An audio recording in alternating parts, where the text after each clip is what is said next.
Olá pessoal, tudo bem? Reflexões matemáticas na sua área, contribuindo para a sua formação matemática lógica, intuitiva e analítica, de modo que você tenha sucesso nas suas investidas futuras em matemáticas. Essas habilidades você já possui, você já nasceu com essas habilidades, então aqui comigo você vai desenvolvê-las cada vez mais. E continuando com nossa série sobre cálculo, comentários especiais, fundamentos de cálculo e tudo que concerne ao cálculo diferencial integral, hoje para vocês eu trago uma indicação de um livro que particularmente eu tenho um apreço muito carinhoso por ele. É o livro do professor Antônio Caminha Muniz Neto, tá? O professor Antônio Caminha Muniz Neto, ele é professor da Universidade Federal do Ceará, é pesquisador na área de geometria diferencial e um excelente escritor de livros textos matemáticos, sendo a maioria deles publicado pela Sociedade Brasileira de Matemática. Esse volume que está comigo, ele está em sua segunda edição. Não sei ao certo se existem outras edições, tá? Mas ele faz parte de uma série chamada Tópicos de Matemática Elementar. E esse aqui é o volume 3 que trata de introdução à análise. Então, ele é um livro que ele serve a vários propósitos. Que propósitos são esses? Ele serve aos propósitos de um estudante de graduação, principalmente em matemática, bem como para outras áreas, desde que o professor ele consiga fazer a devida adaptação. O que eu quero dizer com a devida adaptação? Porque o livro do professor Antônio Muniz, ele é muito matemático, mas sem perder a essência matemática e sem perder uma certa simplicidade que você pode ter em entender o assunto, caso você seja estudante de um outro curso de graduação, que não seja necessariamente matemática, mas ciências de informação, computação, engenharia ou áreas afins.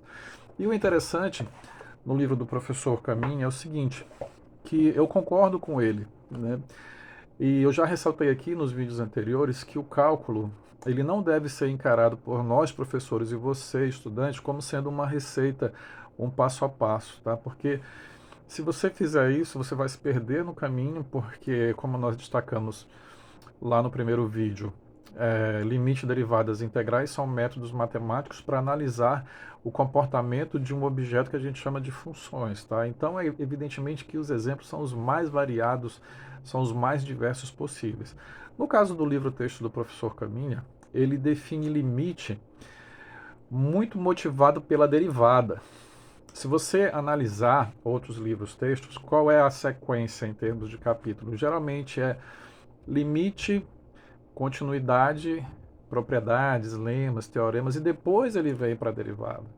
Mas aqui no livro do professor Caminha, ele opta pelo seguinte caminho, ele motiva é, a introdução de derivada para definir limite, e ele faz isso de forma clara, eficiente, precisa. Então, se você consultar o livro dele na página 199, só um minutinho, ele fala algo interessante aqui. A esta altura, vale frisar que justificar a validade de um certo limite mediante o emprego da definição acima é um jogo de gato e rato.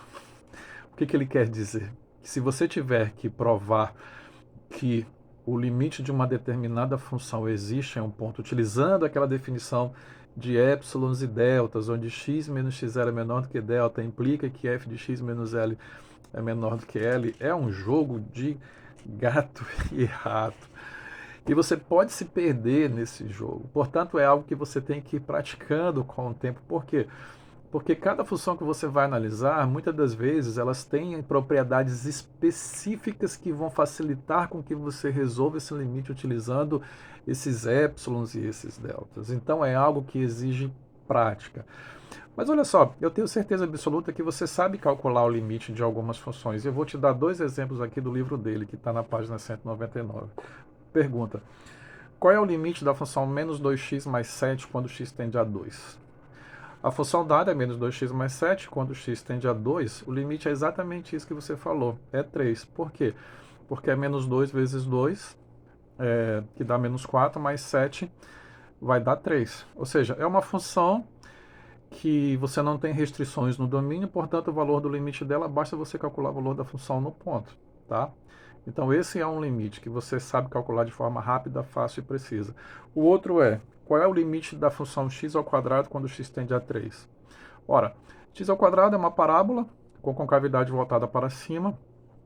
O x do vértice e o y do vértice é precisamente a interseção dos eixos, né, do eixo x e do eixo y, ou seja, é o zero do plano cartesiano.